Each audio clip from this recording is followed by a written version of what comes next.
అగ్రరాజ్యం అమెరికాలో చదువుతున్న వేలాది మంది తెలుగు విద్యార్థులకు పెద్ద కష్టం వచ్చి పడింది. అమెరికాలో 6 లక్షల మంది విద్యార్థులు నమోదైన దాదాపు 245 విద్యా సంస్థల గుర్తింపు డోలయమానంలో పడింది. వాటిలో చదువుతున్న విద్యార్థుల భవిష్యత్తు అగమ్య గోచరంగా మారింది.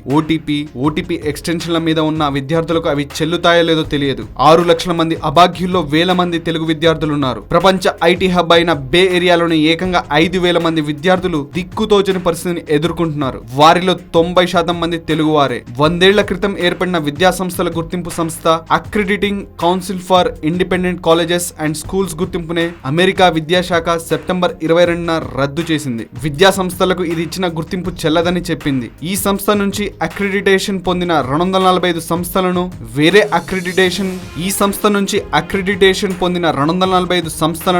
వేరే అక్రిడిటేషన్ ఏజెన్సీలను వెతుక్కోవాలని చెప్పింది. 18 నెలల్లోగా అక్రిడిటేషన్ తెచ్చుకోకపోతే అందులో చదివే విద్యార్థులకు ప్రభుత్వ సహాయాన్ని ఆపేస్తామని హెచ్చరించింది. 16,000 మంది విదేశీ విద్యార్థుల చదువులకు ముప్పు ఏర్పడింది. అమెరికా పౌరసత్వం పొందాలన్నా, H1B వీసా పొందాలన్నా, చివరకు చదువులో భాగంగా ఆప్షనల్ ప్రాక్టికల్ ట్రైనింగ్ పొందాలన్నా, OPT ఎక్స్టెన్షన్ పొందాలన్నా అక్రిడిటేషన్ ఉన్న డిగ్రీ ముఖ్యం. US సిటిజన్షిప్ ఇమిగ్రేషన్ సర్వీసెస్ సంస్థ వీటి వ్యవహారాలు చూస్తుంది.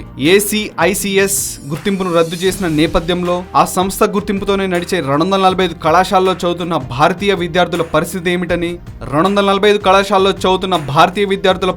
ఏమిటని మూర్తి లా ఫర్మ్ ఇటీవల UACICS కు లేఖ రాసింది. సెప్టెంబర్ 22కు ముందు చదువు పూర్తయిన విద్యార్థులకు పట్టాలకు అక్రిడిటేషన్ భయం లేదని USCIS అభయం ఇచ్చింది. ఆ తర్వాత చదువు పూర్తయిన విద్యార్థుల పట్టాలకు అమెరికా ప్రభుత్వం గుర్తింపు ఉండదని తేల్చి చెప్పింది. అమెరికా చట్టం ప్రకారం చదువు పూర్తవగానే విదేశీ విద్యార్థులు స్వదేశానికి వెళ్లిపోవాలి. సాధారణ డిగ్రీ విద్యార్థులకు OPT పేరుతో 12 నెలలు, సైన్స్, టెక్నాలజీ, ఇంజనీరింగ్, మ్యాథ్స్ విద్యార్థులకు అదనపు OPT పేరుతో అదనంగా మరో 17 నెలల చొప్పున చదువు అయిపోయాక అమెరికాలో ఉండే అవకాశం లభిస్తుంది. ఈలోగా H1B వస్తే అమెరికాలో పాగా వేయొచ్చు. OPTఏ లేదంటే అమెరికా వదిలి వెళ్లిపోవాలి. తాజా సంక్షోభం నేపథ్యంలో తెలుగు విద్యార్థుల పరిస్థితి ఏంటో తెలుసుకునేందుకు అమెరికాలోని ఆంధ్రప్రదేశ్ ప్రభుత్వం ప్రతినిధి కోమటి జయరాం అక్కడి కళాశాల యాజమాన్యాలతో, ప్రభుత్వ అధికారులతో, న్యాయవాద సంస్థలతో సంప్రదింపులు జరుపుతున్నారు. ఈ విషయంలో తానా ప్రతినిధులు ఆయనకు సహకరిస్తున్నారు. ఇప్పటికే అమెరికాకు చేరి ఈ 245 కళాశాలలో మొదటి టర్మ్ చదువుతున్న విద్యార్థులు